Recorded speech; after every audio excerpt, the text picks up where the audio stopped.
the local level county executive and knows what's going on with us and what we do on a day-to-day basis. So it's my pleasure to, and I'm going to get this out of the way, it's my pleasure to introduce our new governor, Governor Scott Walker.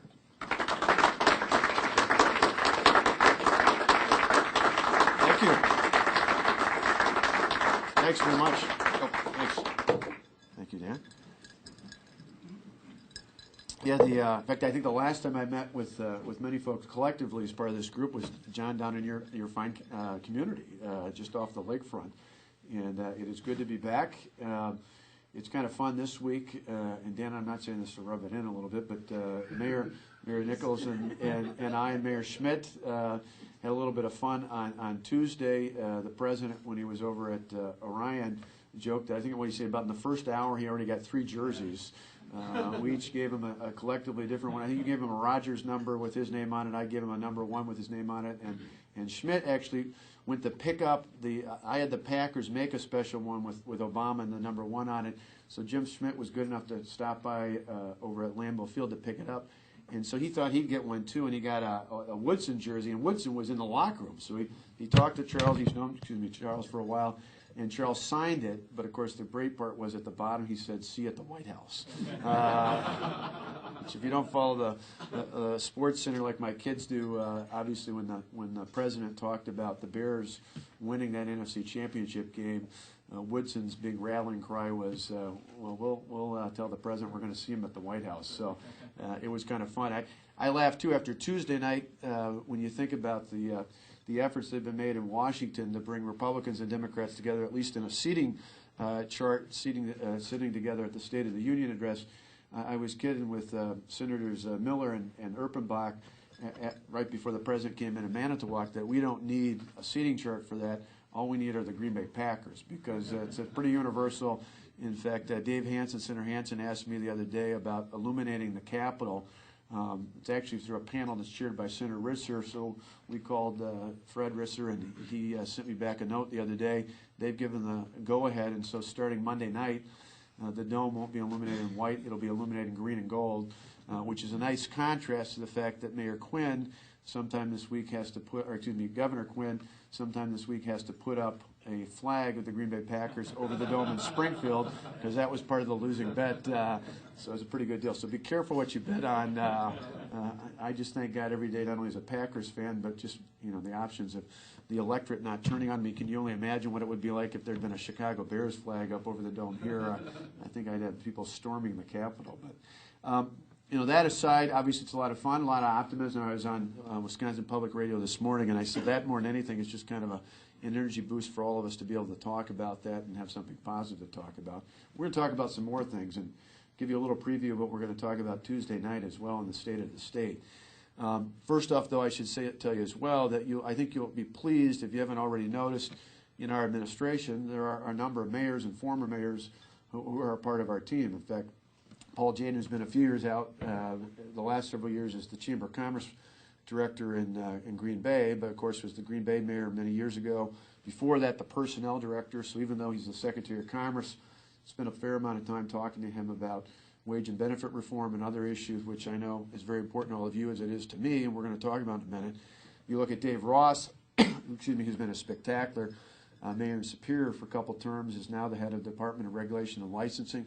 I think he's going to take some of that experience working on customer service and apply that to some transformation we're going to make in the Department of Regulation and Licensing, probably even give it a new name in the next budget. And of course, Mark Gottlieb, who recently was in the State Assembly, but for many years was both the mayor and an alderman before that in the city of Port Washington, and who's got about a 20-year track record as a licensed engineer, is now our Secretary of Transportation. So I think for all of you, that's good news, because not only coming from the governor, but coming from our administration, there's a lot of voices who understand municipal government.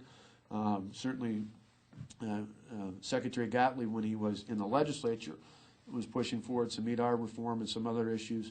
He's talked about that, as has Dave Ross, as has former Mayor Jaden. So you've got some active voices in the administration, as well as hearing your voices collectively around the state. And I think that's very important. And it's an important thing. I was reminded of this about a week ago when I was down in Chicago. Mayor Daley invited me to attend the dinner for President Wu from the People's Republic of China. And some people are surprised, but you all know as mayors, the bottom line is just about getting things done. It doesn't matter Republican or Democrat, in this case Packer fan or Bears fan, but he understood the importance for President Wu to see that not only the elected officials from Illinois, but from the adjoining state of Wisconsin, which in our case, outside of North America, China is our #1 export partner and one of our fastest growing export partners. We've gone from about 60% growth about a decade ago to close to 600% growth in terms of an export partner there. Much of that growth growing through many of your communities. And we want to continue to grow that. And that's something I give credit to former Governor Doyle on. I think he made 4 trips in the past 8 years to China, very much embraced that. You can see that pays off. It certainly paid off with Mayor Daley, aggressive moves both on the economic and cultural basis to be the only spot that President Wu came in outside of Washington, our nation's capital, was in Chicago. But when I was talking about him, he talked about, Mayor Daley that is, he talked about having worked with Dave Ross as the mayor of Superior. And I said, well, Dave's always talked about your relationship in the Great Lakes and how you get along well. And I think a lot of us probably are surprised that, a mayor of a community of about 30,000 was on such good terms with the mayor of the city of Chicago. The one thing his staff reminded me of, which I think was important, is that Mayor Daley views you as, if you're a mayor no matter how big or small.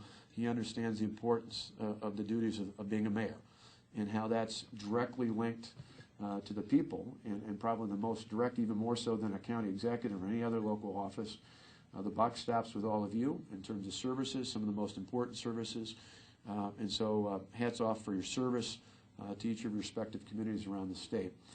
For us, when we look on Tuesday, we're going to lay out what I hope, from an overall standpoint is a very realistic discussion of the challenges we face both as a state and we face collectively in each of our communities around the state, but also not just the realism of the challenge, but optimism about the solutions that lay on the horizon. Most specifically, that'll be forthcoming on the 22nd of next month when we lay out our budget proposal for the next 2 years. And walk through, I think the challenges are pretty self-apparent. At the state level, they're the same challenges that you all face at the municipal level, and it's really 2 core challenges, fiscal and economic. On the economy side of things, while we've seen some slow signs of progress, you all saw in the breakdown from workforce development of the metropolitan numbers this past week. We saw a week earlier. It's kind of a mixed bag. I mean, on one hand, unemployment in December was down by 0.1% to 7.5%. Compare that to the national average of 9.4%. That's obviously good in comparison, but still far from where we were at in terms of unemployment statewide and community by community just a few years ago. So it's a mixed bag in the sense that unemployment being down is good. You look at the numbers of actual jobs created through December, and those numbers are down, particularly in the private sector, particularly in manufacturing. It's part of what the president talked about the other day in communities like Manitowoc, but so many others, and we're seeing in Janesville and others across the state, communities that have been challenged over the last few years, particularly those with large industrial manufacturing bases. And so those are part of our very realistic challenges out there. Add to that not only the realm of manufacturing, but throughout the rest of the state, the challenges with the agricultural business in this state, and wanting to see that grow, and in particular tourism, an area that's about a $12 billion part of the state's economy, and the challenges that we face in communities big and small across the state, and we certainly have a big challenge to take on. In addition, we have a significant fiscal challenge, which again, you're all feeling at the local level as well. We're facing just over a $3 billion deficit. In fact, our Secretary of Department of Health Services was testifying the other day in Washington. He laid out we've got about a $214 million deficit in Medicaid for fiscal year 11 alone. That obviously goes through the end of June this year. And then in Medicaid, we're looking at about a $1.8 billion deficit. You pick up other areas along the way. In fact, we'll probably be working with the legislature in the next couple of weeks trying to address that with or without hitting the statutory mark, because you've got things like the reciprocity agreement with Minnesota that was abandoned a few years ago when we still owe that money. That payment was not made in December. So we have to pick up about a $58 million payment there. We've got a $200 million base when it comes to the patient compensation fund, but every day that goes by, that accrues interest, and so that's up to about $233 million. Again, in both cases, we're hoping to work out some sort of agreement so that we can pay all or portions of that off through the end of this fiscal year, and then move forward on making those changes. But those all fit in with the current year's budget deficit, and then, in large part because of the economy, but also because of other factors related to entitlement programs and other issues out there. Obviously, we've got about a $3 billion deficit we're going to have to deal with. For us, it's one of those, the President talked Tuesday night about shared sacrifice. We certainly look at that as well, but we also want to make sure that we share not only the sacrifice, but share in giving the tools to how to deal with that. If we're going to look at local governments, be it our municipalities, be it not just cities, but towns and villages, counties and school boards, we know that any adjustments or changes that are going to be made ultimately in that budget that comes out on the 22nd, we've got to find ways to match the flexibility and the ability for our local governments to deal with that. And many of you and many others have talked to me the other night. I was up at the Chippewa Valley rally and had both a school board member and a mayor from one of the small towns in the Chippewa Valley area come up to me and say, we like what you're doing, we're excited about the future, but please, we hear the signals, we hear the signs out there. We hope it's true that not only are you going to look to balance your budget, you're going to give us the tools we need to balance our local budgets. And for us, without releasing all the details, because obviously we've got a few more weeks, I just had a meeting for the last, about 2 hours, talking with, I'll have a meeting with some legislators in the leadership in just a little bit here, but talking with our budget staff, yet again, we do 2-3 hours a day, sometimes more of that depending on the day when we can squeeze that all in, putting this biennial budget together. But one of the core determinations is what kind of relief can we get from wages and particularly benefits at both the state and at the local level. You heard me talk about this in December when the state employee contracts came up, things I think you can all relate to. Even though on the table there was a proposal for a wage freeze, we said in this environment that's probably not enough. And we looked at asking the lame duck legislature that came in to act on those to not act in favor of passing those proposed contracts because we didn't want to be locked into something that we didn't think we could afford in the future. And in the same regard, we want to give local governments those tools. Now, just to give you an example, I wasn't the governor in December, obviously, so I was merely putting out examples, not negotiating. But for us, at that time, I pointed out, and it's equally as true today, if we had asked for 5% contribution to the pension system for state employees in the WRS and a 12% premium contribution for health care costs, those two things combined, all funds for the first 6 months of this year would have generated $154 million. Now, obviously, we can't start effective January 1 now because that wasn't passed, but looking at the prospect of those sorts of changes, obviously there's real dollars. In our case, over a biennial budget, multiply that over a 2-year period as opposed to 6 months, and you can see there's some real savings. In a similar vein, if we were able to find a way, and there's a lot of different options in doing this, but we haven't really written much of anything off the table, if we were able to empower local governments to make those same sorts of considerations, you all know very directly the fiscal impact it would have on your communities. The benefit with exploring those sorts of options is not only the immediate savings it gives us in terms of wages, but particularly benefits for within government employees that we have at the state and at the municipal level right now for the current budgets we're heading into, but also because long term it helps us address the structural deficit. You see, the things I'm trying to do, not only with wage and benefit reform, but with Medicaid reform, with some other issues out there, are trying to tackle the structural deficit. Because, and this is not an indictment of the past administration as much as it is of past elected officials, regardless of party, for many, many years, if not decades into the past, that for too long, the answer for the state budget has been to push things into the future. A few years back, it was raiding the patient compensation fund. We're now paying more than $200 million, or will be paying more than $200 million to make up for that. A few years back, it was raiding, and it was done not only with a Democrat governor, but Republicans in the legislature, at least in part, raiding portions of the transportation fund. About $1.3 billion that was taken out of that sum that was restored through bonding. but we already see the impact, and then it got compounded even more. It's like I get choked up about these budget numbers. It got compounded even more in this current fiscal year because you look in the Department of Transportation, and part of balancing this last budget wasn't raised as done in the past, but there are lapses in there. In fact, there's lapses all over state agencies, some of which some of you saw the audit last week that pointed out that some of that doesn't count because there were lapses done in areas that have deficits, so you can't lapse accounts there, so we're going to have to shift to other parts to make up those savings. In transportation, there's a huge hole beyond just what was passed on from 2 budgets ago, but in terms of funding that was not accurately put for all the projects that are on the table. Some of the big ones like the zoo interchange in southeastern Wisconsin, but even statewide in terms of rehab numbers and the impact it could potentially have on general transportation aids. We want to find a way to balance that out because we know not only when it comes to shared revenue, we know when it comes to local road aids, that those are incredibly important parts of not only balancing your budgets, but equally, if not of greater importance, of maintaining the very infrastructure and things that are not only important to our mutual constituents, but are key to economic development.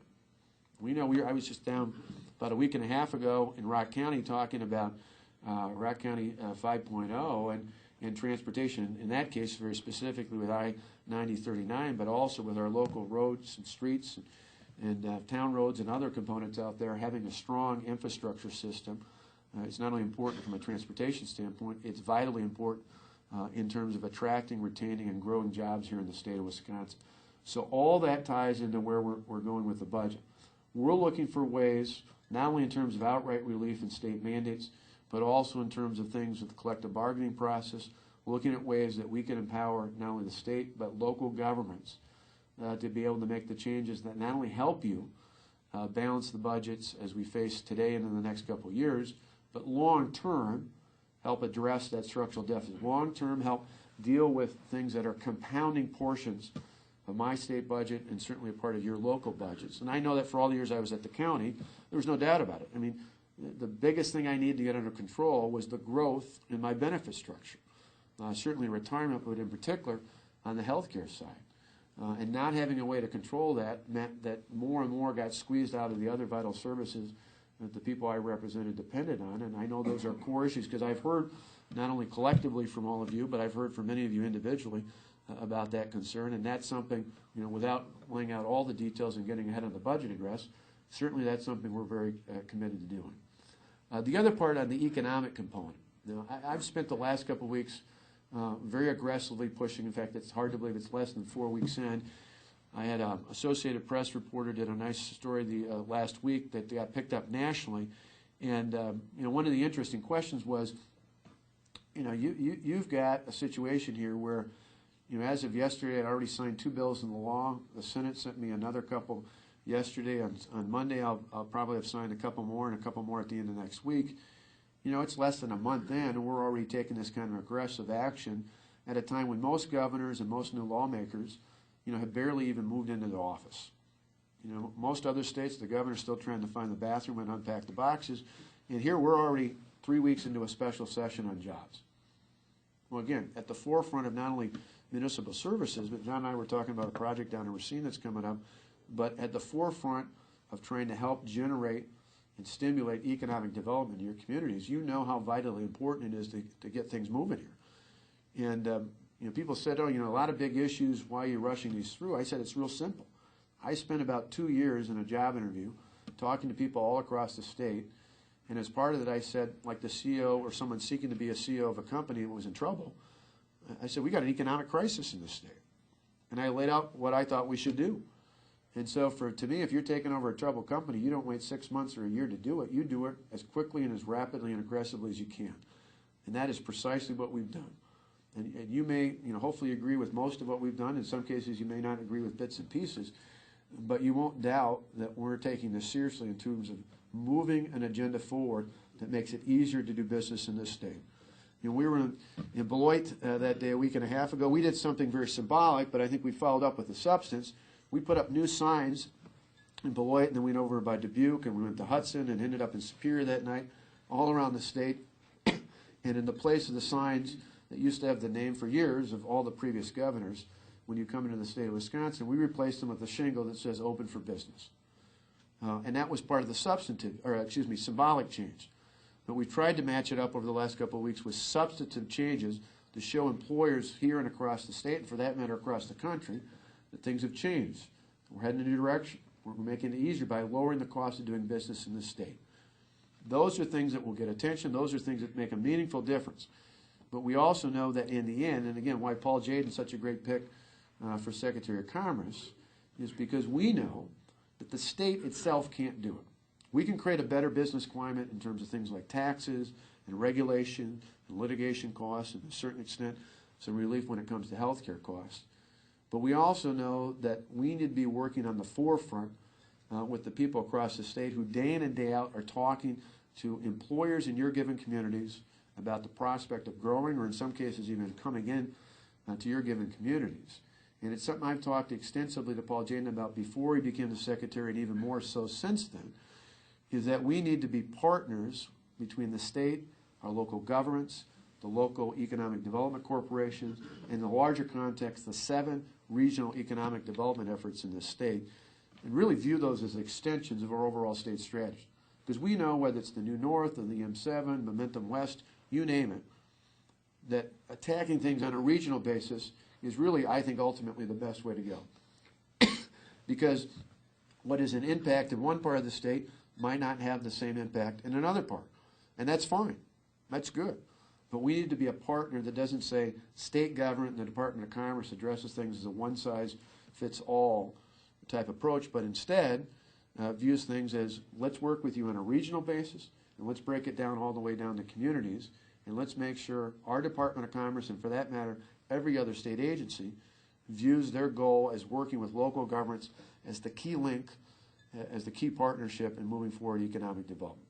I think when we do that, and we speak with one voice, and that includes not only local governments, that includes our, in each given community, we were talking before about UW Stevens Point, but whether it's Stout, whether it's Whitewater, or whether it's UW-Madison or Milwaukee, we want to make sure as part of that presentation we find ways to bring in our local campuses, be it UW, be it private colleges and universities, and be it our technical school systems, that we also put that on the table, because that's an asset to our employers and would-be employers as well. So we're going to be very concentrated in honing in on making sure we've got a message that we address statewide, but we address it at a local level and a local basis.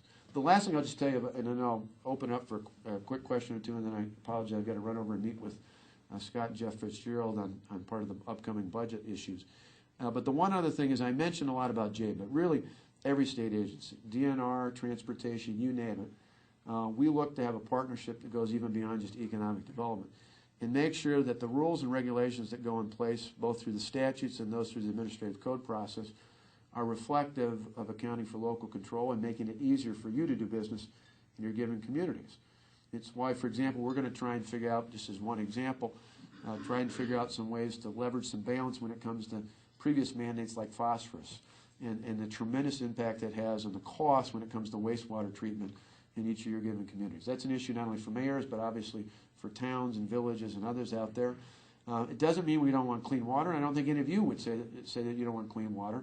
That's an incredible asset, both as a natural resource and even as an economic component, as Mayor Barrett and others know, being proactive on clean water. We want to make sure that continues to be one of our great assets in the state.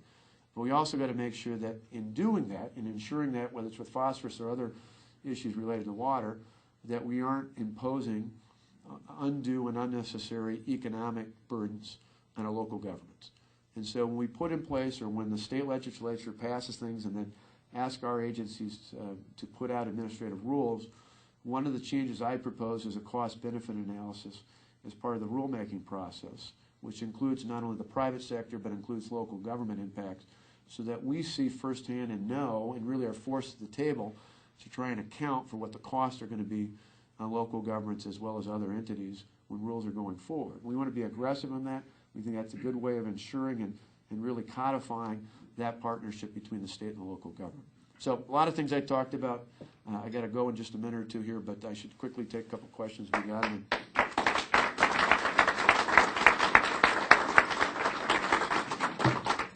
Questions from the audience? This This is your I shot. covered the bases. That's pretty good. This is your shot. Yeah, Larry? If I could, Governor, I was going to ask regarding the pension system in the state. I've been harping about this for years because it's one of the few states in the union where the employer, i.e. the taxpayer, picks up the contribution for employees. But I would urge you and the legislative leadership, if you're going to change that in Wisconsin, to go ahead and do it legislatively in Madison. Make it a legal standard in the state. If you make that optional, all it's going to do is set off another class war, city by city by city and county government center all across the state. We're all going to have to try to negotiate that individually. If it's set legislatively, it'll be done.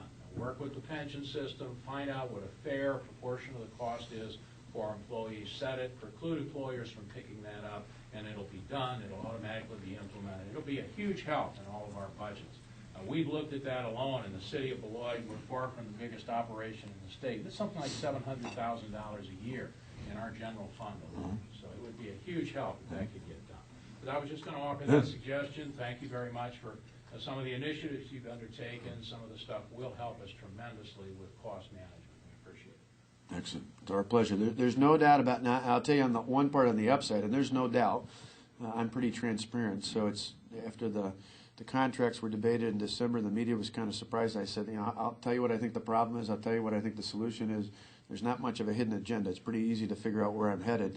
But from our standpoint, when we pointed out that, and we threw out the examples of the 5 and 12%, you're still, at the pension, you're sitting at about the national average, and at healthcare, you're sitting at about half the national average at 12%. So you all know in your given communities, there's a lot of private sector employers, including those at union shops, who look at that and say, I'd love that.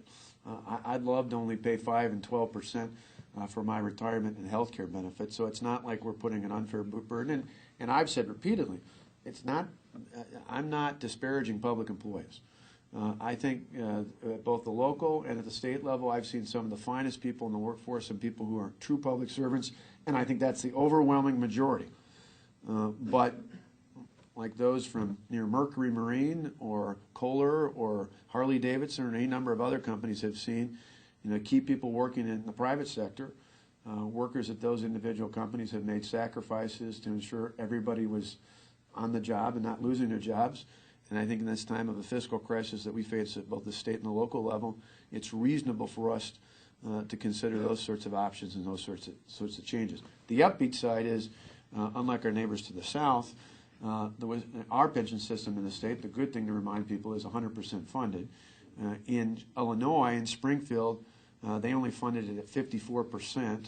It's why I jumped on, as we talked about that day, the issue of the difference between Wisconsin and Illinois, not just in terms of the massive increase in the corporate and individual tax rate, which, by the way, don't any of you who live near the border, don't let them fool you into saying our corporate tax rate is higher. It's not. Ours is 7.9. They moved theirs up to 7.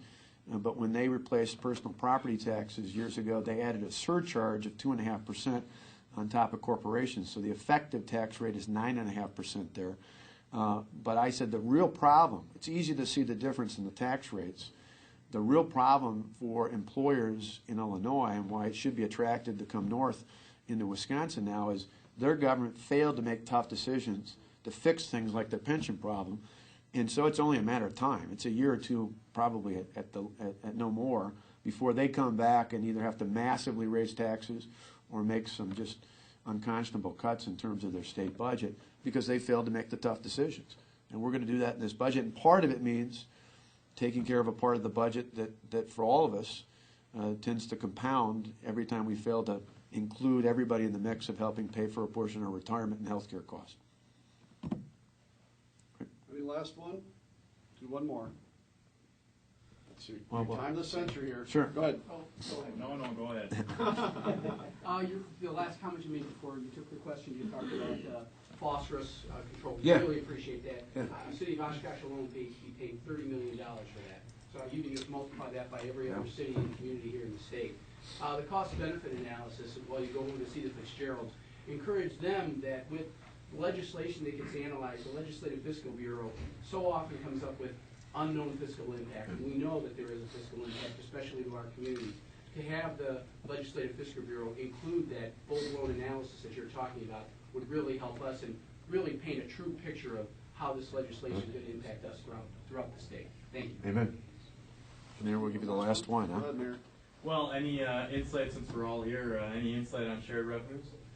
Well, for us, any adjustments we would make, not only for shared revenue, but for school aids and other things, we would want to match that in some way or form in terms of relief, be it on pensions, healthcare costs, things of that nature. Again, the format, obviously a lot remains to be seen, but if we're going to make adjustments, my objective, having come from the local level, is, I said this years ago as county executive, I didn't necessarily need more money, I just needed more tools to handle the budgets I have.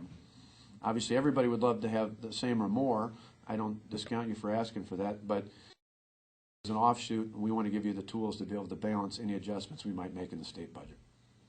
I think that's a fair offer. Governor, last question. What's the Super Bowl score going to be? 28-24 Packers.